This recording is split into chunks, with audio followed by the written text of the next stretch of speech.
Hi అండి, నమస్తే. Welcome back to Ritika's kitchen. ఈరోజు వీడియోలో ఇప్పుడిప్పుడే వచ్చే లేత మామిడికాయలతో కొత్త ఆవకాయ పచ్చడిని కేజీ కొలతలతో పర్ఫెక్ట్గా ఏ విధంగా తయారు చేయాలో చూపించబోతున్నానండి. ఇలా లేత మామిడికాయలతో పచ్చడి మనకి సంవత్సరం పాటు నిల్వ ఉండకపోయినా 3 నుండి 4 నెలల వరకు కూడా చాలా బాగుంటుంది. ఒకసారి నేను చూపించినట్లు ఈ కేజీ కొలతలతో మీరు కూడా ఈ పచ్చడిని పెట్టి చూడండి. ఫస్ట్ టైం చేసేవాళ్ళు కూడా చాలా పర్ఫెక్ట్గా ఈజీగా ఎన్ని కేజీల పచ్చడైనా పెట్టుకోవచ్చు అనమాట. సో ఇంకెందుకు ఆలస్యం, ఈ పచ్చడిని ఎలా తయారు చేయాలో ఇప్పుడు చూసేద్దాం. ఆవకాయ పచ్చడి కోసం ముందుగా ఇక్కడ నేను 1 కిలో పచ్చి మామిడికాయలను తీసుకున్నానండి. ఈ పచ్చడి కోసం మనం మామిడికాయలను ఎంచుకునేటప్పుడు బాగా పుల్లగా అలాగే గట్టిగా ఉండేవి తీసుకున్నామంటే పచ్చడి చాలా రుచిగా ఉంటుంది. నెక్స్ట్ ఈ మామిడికాయలన్నీ కూడా వాటర్లో వేసుకొని ఒక 10 నిమిషాలు అలాగే వదిలేసి ఆ తర్వాత వీడియోలో చూపించిన విధంగా కాయలన్నింటినీ కూడా బాగా రుద్దుకుంటూ క్లీన్ చేసుకోవాలి. ఇలా క్లీన్ చేసిన వాటిని చిల్లులు గిన్నెలోకి వేసుకొని ఒక వెట్ క్లాత్ మీద ఉంచుకొని ఈ తడి పోయే వరకు నీడలో లేదంటే ఫ్యాన్ గాలికి మాత్రమే ఆరబెట్టుకోవాలి. ఎండలో మాత్రం అస్సలు పెట్టకూడదు. నెక్స్ట్ ఈ మామిడికాయలు పూర్తిగా ఇలా తడి లేకుండా డ్రై అయిన తరువాత మనం వీటిని కట్ చేసుకుందాం. ముందుగా ఇలా తొడిమ భాగాన్ని కట్ చేసి ఆ తర్వాత ఇలా నిలువుగా కట్ చేసుకుందాం. ఇలా కట్ చేసిన తర్వాత వాటిలో ఉండే విత్తనాన్ని తీసేయాలి. ఇవి లేతవి అవ్వడం వల్ల నేను ఇంట్లోనే చాకుతో ఈజీగా కట్ చేయగలిగాను. అదే ముదురుకాయలైతే టెంక బాగా గట్టిగా ఉండి మనకి చాక్తో కట్ చేయటం కుదరదు. అలాంటి కాయలను మనం బయట మార్కెట్లోనే మనకు కావాల్సిన సైజులో ముక్కలుగా కట్ చేయించుకుంటే పచ్చడి పెట్టుకోవడం చాలా ఈజీ అవుతుందన్నమాట. అలాగే మనం కట్ చేసే ప్రతి ముక్కకి కూడా ఈ టెంక వచ్చే విధంగా కట్ చేసుకున్నామంటే ముక్క త్వరగా మెత్తబడకుండా ఆవకాయకి బాగుంటుందన్నమాట. నెక్స్ట్ ఈ కట్ చేసిన ముక్కలన్నీ కూడా వెయిట్లో కొలుచుకొని బౌల్లోకి తీసుకుందాం. నాకు ఇవి కరెక్ట్గా 1 కేజీ వరకు వచ్చాయండి. అలాగే కేజీ ముక్కలకి 1/2 కిలో లెక్కన ఉప్పు కారం అన్నీ కూడా కరెక్ట్గా సరిపోతాయి. ఇక్కడ నేను కొలత కోసం 250 గ్రామ్స్ మెజరింగ్ కప్ తీసుకున్నాను. మీ దగ్గర ఇది లేకపోతే ఇంట్లో ఉండే పావుసేరు గ్లాస్ అనగా 250 ml గ్లాస్ అయినా వాడుకోవచ్చు. నెక్స్ట్ ఈ కప్పుతోనే 1 కప్పు నిండుగా కారం వేసుకోవాలి. ఈ కారం అనేది ప్యాకెట్ కారం కాకుండా మనం మిల్లుకు పట్టించిన కారం వేస్తే పచ్చడికి మంచి టేస్ట్ వస్తుందన్నమాట.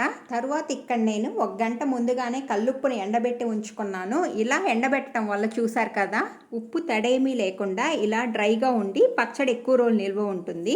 నెక్స్ట్ ఈ ఎండబెట్టిన ఉప్పును కూడా 1 కప్పు నిండుగా కాకుండా ఇలా చూపించిన విధంగా సమంగా తీసుకొని మిక్సీ జార్లో వేసుకొని ఈ విధంగా మెత్తగా గ్రైండ్ చేసుకొని మామిడికాయ ముక్కల్లో వేసుకుందాం.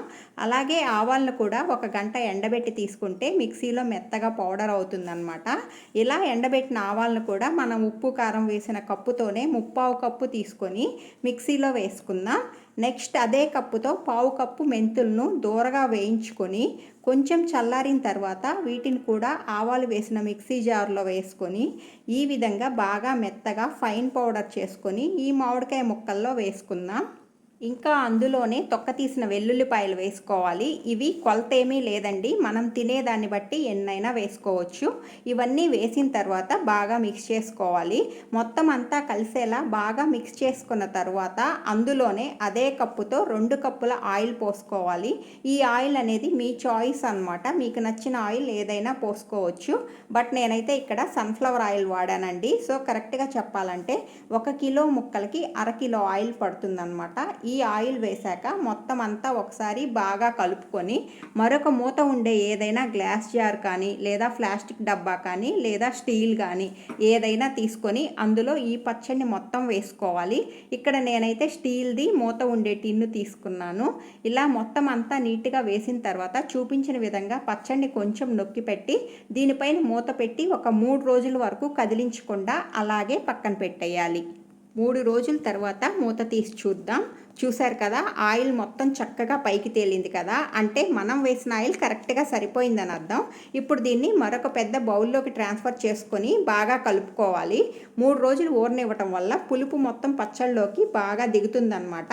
ఇలా మొత్తం అంతా బాగా కలుపుకున్న తర్వాత కావాలంటే ఒకసారి ఉప్పు కారం చెక్ చేసుకొని తగ్గితే ఇప్పుడైనా కలుపుకోవచ్చు. నాకైతే అన్నీ కరెక్ట్గా సరిపోయాయి. ఇప్పుడు ఈ పచ్చడిని గ్లాస్ జార్లో స్టోర్ చేసుకొని ఫ్రిడ్జ్లో పెట్టి వాడుకున్నామంటే 4-5 నెలలు కూడా చాలా బాగుంటుంది. ఇంకా ఇది కొత్త ఆవకాయ కాబట్టి చాలా అంటే చాలా రుచిగా ఉంటుందన్నమాట. అయితే దీన్ని స్టోర్ చేసేటప్పుడు ఆయిల్ పైకల్లా ఉండాలి. అంతేనండి, మన ఆవకాయ పచ్చడి రెడీ. చూస్తేనే నోరూరుతుంది కదా. ఇంకెందుకు ఆలస్యం, ఈసారి మీరు కూడా ఈ పచ్చడిని ఈ కొలతలతో ట్రై చేసి చూడండి. ఫస్ట్ టైం పెట్టేవాళ్ళు కూడా చాలా పర్ఫెక్ట్గా ఆవకాయ పెట్టేస్తారు. ఈ వీడియో కానీ మీకు నచ్చినట్లయితే లైక్ చేసి మీ ఫ్రెండ్స్ అందరికీ షేర్ చేయండి. అలాగే మా ఛానల్ని ఫస్ట్ టైం చూస్తున్నా లేదా ఇంతవరకు సబ్స్క్రైబ్ చేయకపోయినా వెంటనే సబ్స్క్రైబ్ చేసుకున్నారంటే మేము పోస్ట్ చేసే వీడియోలన్నీ మీరు మిస్ అవ్వకుండా చూసేయచ్చు. Thank you so much for watching. Thank you.